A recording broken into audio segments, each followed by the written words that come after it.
آپ سمجھتے ہیں کہ صرف جھوٹ بولنا گناہ ہے، صرف بد نظری گناہ ہے، صرف زنا اور چوری گناہ ہے، اور آپ یہ نہیں جانتے کہ قرآن کو نہ سمجھنے کی کوشش کرنا یا سمجھنے کی کوشش نہ کرنا یہ ان سارے گناہوں سے بڑا گناہ ہے۔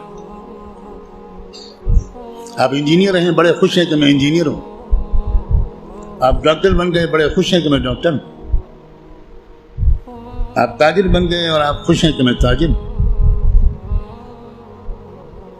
اور آپ کو اس کمی کا احساس تک نہیں ہے کہ میں کتنا بڑا محروم انسان ہوں کہ میں اللہ کے کلام کو جو صرف میرے لیے آیا تھا وہ میں سمجھنے کی کوئی کوشش ہی نہیں کی۔ میں مسلمانوں کی اکثریت، غالب اکثریت، وہ جو 5 وقت کی نماز پڑھتے ہیں وہ بھی، جو روزہ رکھتے ہیں وہ بھی، جو اپنے کو دیندار سمجھتے ہیں وہ بھی،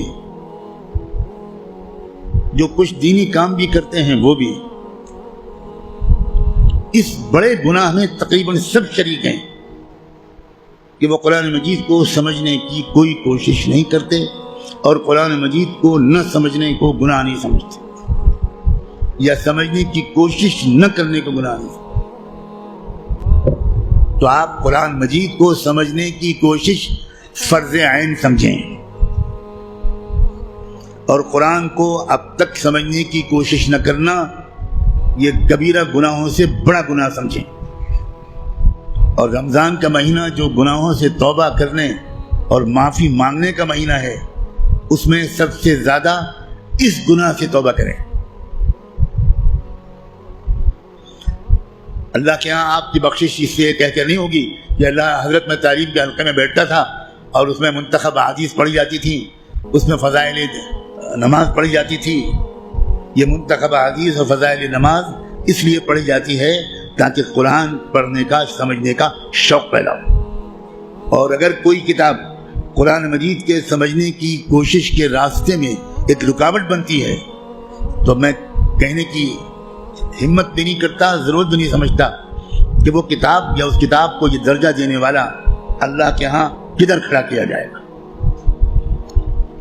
رسول اللہ یہ شکایت کریں گے قیامت کے دن کہ سن لیجیے یہ قرآن میں آیا ہے، اور شکایت کیا کریں گے؟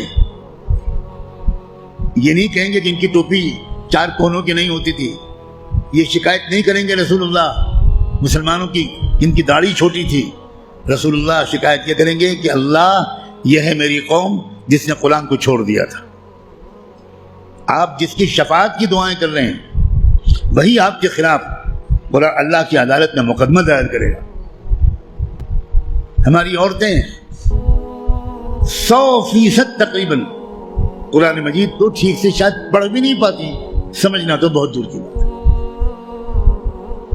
ہم نے کبھی فکر ہی نہیں کی کیا ہو گیا، مجھے کچھ سمجھ میں نہیں آتا۔ قرآن صرف تلاوت کے لیے نہیں آیا ہے۔ اول تو کتنے لوگ سال بھر تلاوت کرتے ہیں وہ آپ خود جانتے ہیں، لیکن میں کہتا ہوں اگر آپ سال کے روزانہ تلاوت بھی کرتے ہیں تو ایک بہت نیک کام آپ ضرور کرتے ہیں، لیکن قرآن کا حق صرف تلاوت سے ادا نہیں ہوگا۔ آپ کے دوست کا خط آپ کے پاس آئے، آپ کی ماں اپنا خط لکھے، آپ دور کہیں رہتے اور ماں آپ کو خط بھیجے، آپ خالی اس خط کو روزانہ پڑھ لیا کریں گے بس؟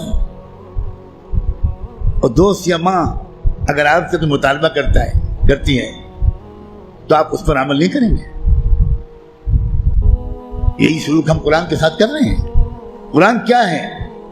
اللہ کے خطوط کا مجموعہ ہے، لیکن ہم کو کچھ خبر نہیں کہ اللہ نے ہم کو خط میں کیا لکھا ہے۔ آپ کا دوست آپ کو خط لکھے اور آپ اس کو سمجھ نہ پائیں، آپ چین سے سوئیں گے؟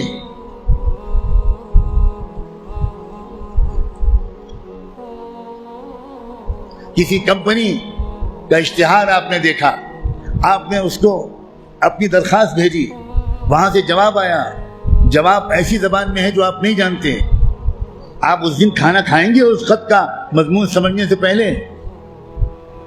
اب دوڑیں گے، بھاگیں گے، پتہ لگائیں گے یہ فرانسیسی زبان میں خط ہے تو میرے شہر میں فرینچ زبان کون جانتا ہے؟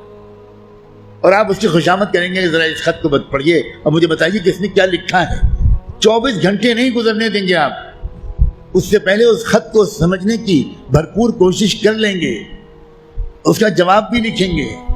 لیکن قرآن ہے کہ 60 سال سے آپ کو پکار رہا ہے، اللہ کا خط ہے کہ 70 سال سے آپ کو آپ پاس آ رہا ہے، لیکن آپ نے ایسے کان بند کر رکھے ہیں، ہمیں کوئی دلچسپی نہیں اللہ کے خط سے، اللہ کہتے رہیں ہمیں کوئی دلچسپی نہیں، ہم بہت مشغول ہیں، ہمارے پاس فرصت نہیں ہے، ہم بڑے کامیاب تاجر ہیں، ہم اسٹوڈنٹ ہیں، ہم پروفیسر ہیں، ہم ڈاکٹر ہیں، ہم انجینئر ہیں، ہم پولیٹیکل ایکٹیوسٹ ہیں، ہم جرنلسٹ ہیں، ہم اخبار میں کام کرتے ہیں، ہم کہاں قرآن کا ترجمہ پڑھ پائیں گے؟ بھئی ہمارے پاس کہاں اتنا وقت ہے؟ بھوگتے کا ہر وہ انسان، ہر وہ مرد اور عورت جو قرآن مجید کو سمجھنے کی کوئی کوشش نہیں کرتا اور قرآن کے مطابق اپنے آپ کو ڈھالنے کی کوئی سیریس کوشش نہیں کرتا، خون کے آنسو روئے گا وہ شخص، خون کے آنسو روئے گا۔ ایسا شخص تو جب قرآن کی تلاوت کرتا ہے تو قرآن اس پر لعنت بھیجتا رہتا ہے۔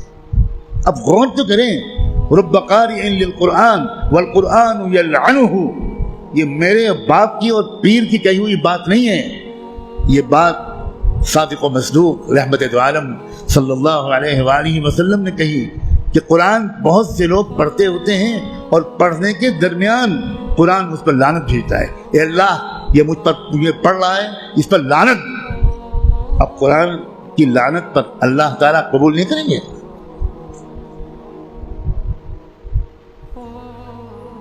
جو توہین قرآن کی ہم نے کی ہے، جو بے عزتی قرآن کی ہم نے کی ہے، اس کے حساب سے ابھی مسلمانوں کی اتنی پٹائی نہیں ہوئی جتنی ہونی چاہیے۔